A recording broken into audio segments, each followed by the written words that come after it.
पूछिए सवाल। पहला सवाल ये कि हम मानते हैं कि अल्लाह ताला में बहुत ताकत है, तो वो बच्चे क्यों मर रहे हैं? दोस्तों, मुफ्ती शमाल नदवी और जावेद अख्तर के दरमियान जो डिबेट हुआ और उस डिबेट में एक बात जो सामने निकल कर आई है वो आपने नहीं सुनी होगी, तो हम आपको इस वीडियो में सुनाएंगे। डिबेट के दरमियान एक हिंदू लड़की खड़े होकर मुफ्ती शमाल नदवी से सवाल करती है कि आप कहते हैं कि खुदा का वजूद है, तो जब खुदा का वजूद है तो आपके खुदा के पास इतनी ताकत नहीं है कि फ़िलिस्तीन के बच्चे को बचा लें, गाज़ा में जो बच्चे मर रहे थे उसको बचा लें? तो इसके सवाल के जवाब में मुफ्ती शमाल नदवी ने किस तरह दलीलें पेश की है इस वीडियो में देख सकते हैं। पहला सवाल ये कि गाज़ा में सालों से छोटे बच्चे मर रहे हैं, वो उनको अगर खुदा मर्सीफुल है, हम मानते हैं कि अल्लाह ताला में बहुत ताकत है, तो वो बच्चे क्यों मर रहे हैं? दूसरी बात ये कि अगर कंटिजेंसी की जो आप बात करते हैं, पूरे मुस्लिम ममालिक मिल करके भी उन गजा के बच्चों को क्यों नहीं बचा पा रहे हैं? क्योंकि अगर वो चाहते, क्योंकि अल्लाह ताला उन पर हुकूमत करते हैं, सब पर हुकूमत करते हैं, तो वो उनको क्यों नहीं बचा? जी देखें, जहां तक आपने कहा कि गजा के बच्चों को मारा जा रहा है, देखें दो वर्ल्ड व्यू है, एक एथीस्टिक वर्ल्ड व्यू, एक थीस्टिक वर्ल्ड व्यू है। बच्चे मर रहे हैं दोनों वर्ल्ड व्यू में, लेकिन हमारा वर्ल्ड व्यू कह रहा है कि रिकॉम्पेंस है, ये कह रहे हैं कि उनका मरना बेकार जाने वाला है, कोई उसका रिकॉम्पेंस नहीं है, चूंकि इनके यहाँ आखिरत और अल्लाह का कोई तसव्वुर या गॉड का कोई तसव्वुर नहीं है। आपने ये सवाल किया कि गॉड मर्सीफुल है, क्यों नहीं रोकता? ये मैंने बताया कि ये मिसकंसेप्शन है लोगों के दरमियान कि गॉड को सिर्फ मर्सीफुल और ओमनीपोटेंट समझते हैं। गॉड के सिर्फ यही दो एट्रीब्यूट्स नहीं हैं, गॉड के कई सारे एट्रीब्यूट्स हैं, उनमें से अल हकीम भी है, उनमें से ऑल वाइज भी है, ऑल नोइंग भी है। लिहाजा अगर इस दुनिया में किसी को तकलीफ आ रही है और गॉड उसको नहीं रोक रहा है, वो इसलिए नहीं रोक रहा है चूंकि इंसानों को फ्री विल दिया गया है।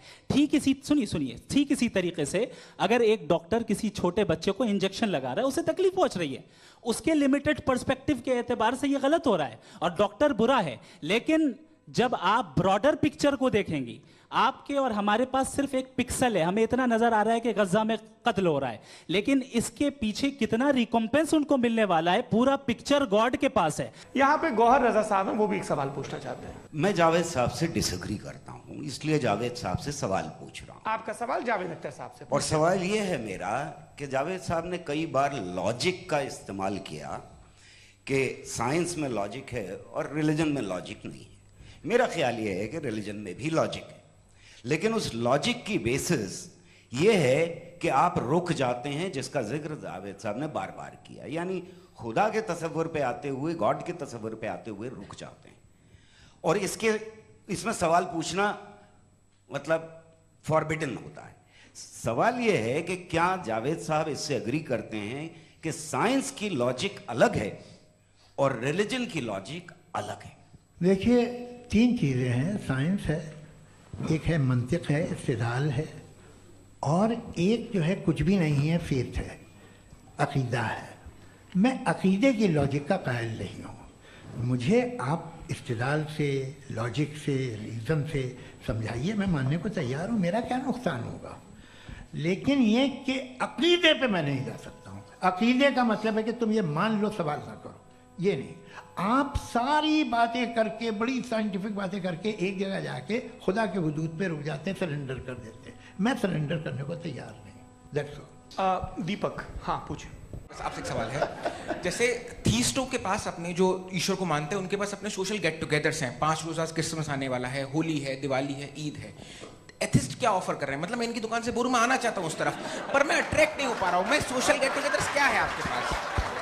अब आपको मैं एक सुनाता हूँ, यहाँ हिस्टोरियन भी बैठे हैं। मृदुला जी, आप बताइएगा सही है कि नहीं। ये एक कॉन्स्टेंटाइन, एक ग्रीक रोमन बादशाह था, जो क्रिश्चियनिटी आने के 400 साल बाद उसने डिसाइड किया कि मैं क्रिश्चियन हो जाऊंगा, मेरी पूरी स्टेट कैंसिल हो जाएगी। उस ज़माने में ऐसे ही होता था, राजा जो धर्म इख्तियार करता था वो जनता भी कर लेती थी, इसलिए कि वो हो गया था बैंकरप्ट। और उसे जो मेडिटेरियन कोस्ट के रिच क्रिश्चियन वो थे मर्चेंट, उससे पैसा चाहिए था, तो उसने कहा यार क्रिश्चियन हो जाओ। तो उसने अपने वजीर से कहा कि भाई ये हिस्ट्री है कि अब हम लोग क्रिश्चियन हो जाते हैं। पहले सर हो जाएंगे, कोई प्रॉब्लम नहीं है, लेकिन एक प्रॉब्लम ये है कि 17 दिसंबर से 25 दिसंबर तक जो पेगन फेस्टिवल होता, जो पेगन थे वो लोग, जो फेस्टिवल होता है वो बंद हो जाएगा, इसलिए कि हम क्रिश्चियन हो गए तो होगा नहीं। तो वो बच्चों को बहुत बुरा लगेगा, पब्लिक को बहुत इंजॉय करते हैं, खासतौर से 25 को मेन डे। उसने कहा हाँ ये तो सही कह रहे हो, ये जीसस क्राइस्ट की पैदाइश कब थी? कहते साहब वो अप्रैल में थी। नहीं, कट करो, वो 25 दिसंबर को है। ये हकीकत है जी। और 400 साल बाद क्रिश्चियनिटी के अप्रैल से दिसंबर ले आए, और इसलिए कि यहाँ पेगन फेस्टिवल होता था। अब मनाते हैं आप आराम से। ये जो सारे फेस्टिवल हैं ये रिलीजन से, हर एक को एक इंटरटेनमेंट डिपार्टमेंट चाहिए होता है अपनी कंपनी चलाने के लिए। तो ये रिलीजन ने, ये सेकुलर त्योहार थे जिन्हें रिलीजन्स ने ले लिया है। ये मौसम के थे, फसलों के थे, किसानों के थे, उसको आपने लेके रिलीजियस रंग दे दिया। ये कोई रिलीजन से थोड़ी आए। मेरा नाम मनीषा है, मैं हरियाणा से आई हूँ। मैं मुफ्ती साहब से एक बात पूछना चाहती हूँ। आप बार बार जावेद साहब को कॉन्ट्राडिक्ट तो कर रहे हैं कि आपने ये कहा, लेकिन आप भी अजम्पशंस के बेसिस पे बात कर रहे हैं। आपने खुदा के होने का कौन सा प्रूफ पेश किया है, खुदा की एग्जिस्टेंस का? अब इस सवाल को अलग रहने दीजिए, कौन एथीस्ट है कौन नहीं है। और दूसरी बात जो आपने एक छोटी सी कही थी कि ये फ्री विल का इस्तेमाल करता है इंसान अपनी, लेकिन उस फ्री विल का इस्तेमाल में मतलब खुदा ने ये दे दी सबको ये इजाज़त कि वो कितना घिनौनापन और कितने ज़्यादा ख़राब से ख़राब तरीके इस्तेमाल कर सकता है। जवाब सुनते जी। आप फ्री विल को मानती है ना, या आप कहती है कि फ्री विल नहीं है ना? मानती है ना? तो अब आपके पास इसका कोई एक्सप्लेनेशन नहीं है कि अगर एक इंसान उस फ्री विल का इस्तेमाल करके गलत काम कर रहा है और बच के अच्छी ज़िंदगी गुजार के निकल जा रहा है, उसका कोई रिकम्पेंस नहीं है। हमारे वर्ल्ड व्यू में जो इंसान गलत काम कर रहा है उसको भी रिकम्पेंस यानी उसका बुरा बदला मिलना है, और जो सही काम कर रहा है उसको सही बदला मिलना है। लिहाजा जो फ्री विल है वो इस तरीके से है कि एक लिमिटेड टाइम तक खुदा ने मोहलत दी है। ऐसा नहीं कि छूट दे दी, जो करना है करते रहो हमेशा। वक्त आएगा जब एग्जाम का टाइम खत्म होगा तब रिजल्ट आएगा, दौराने एग्जाम जबरदस्ती आपको नहीं बताया जाएगा। कि अगर जो हो रहा है फ्री विल से हो रहा है, और एक दिन बरोज़ क़यामत इंसाफ होगा मैशर में वगैरह वगैरह, तो दुआ क्यों मांगते हैं लोग? दुआ मांगते हैं इसके मतलब है अभी भी उसने ये डिपार्टमेंट रखा है कि मैं रोज़मर्रा की ज़िंदगी में बिल्कुल बिल्कुल ही कैन। तो तुम कैन हो, तुम मुझे नौकरी दिला देते हो, मेरे बेटे को ग्रीन कार्ड दिला देते हो, और 45,000 बच्चे मरते हो, उन्हें रोकते नहीं हो। नहीं तो क्या आप ये कह रहे हैं कि इस दुनिया में जालिमों को कभी पकड़ ही नहीं होती है? अरे जो भी पकड़ होगी, वो बच्चे रोते हैं। बिल्कुल, देखें मैंने अपने ओपनिंग स्टेटमेंट में यही कहा था कि जनाब जावेद साहब सिर्फ इमोशनल आर्गुमेंट देंगे। This is an emotional